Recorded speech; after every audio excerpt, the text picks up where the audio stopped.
Thank you, Prof. Ko. Always an inspiration to have you in the room. So here we are. 7 years ago, when I designed this program, I had not imagined that it would be what it is today, where women from more than 25 countries are flying in from everywhere to be a part of a little dream that took birth in Singapore.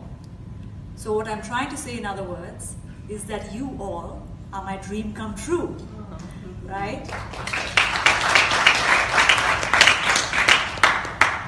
And every year for the last 7 years, I stand at the graduation panel and I think to myself, where did the 3 days go? Because it was in this room that we just got started and it's already over.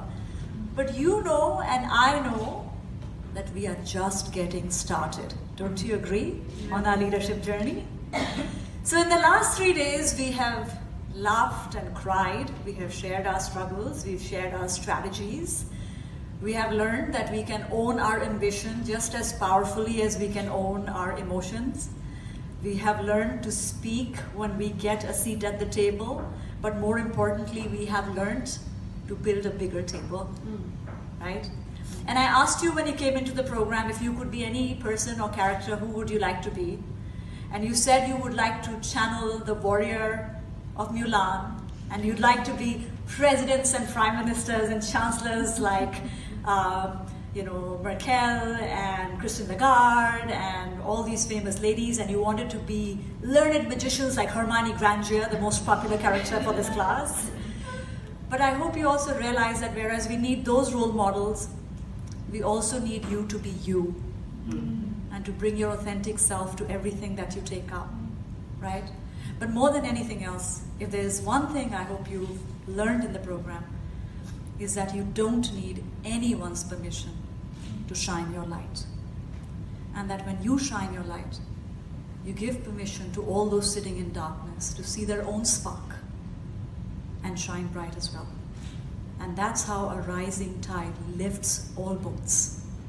I'm really, really honored and delighted that tonight we have a very esteemed panel of women with us who have been shining their light really bright and inspiring all of us to be more and do more. And so it's my absolute honor to introduce each of these ladies to you, and I'm going to tell you a little bit about them because you already have their bios, and I would rather spend more time hearing about their stories and asking you to share your questions with them. So the first person that I would like to invite to the stage is Beckham Low. She is the Chief Human Resource Officer and Senior Director, Workforce Development, Singapore Public Service Division in the Prime Minister's Office. She's also the President of the Singapore Human Resource Institute. A very, very illustrious career in the private sector, in the public sector, in NGOs. Extremely passionate, and most of all, a huge role model for something we have been talking about, which is She for She. Please put your hands together to welcome her.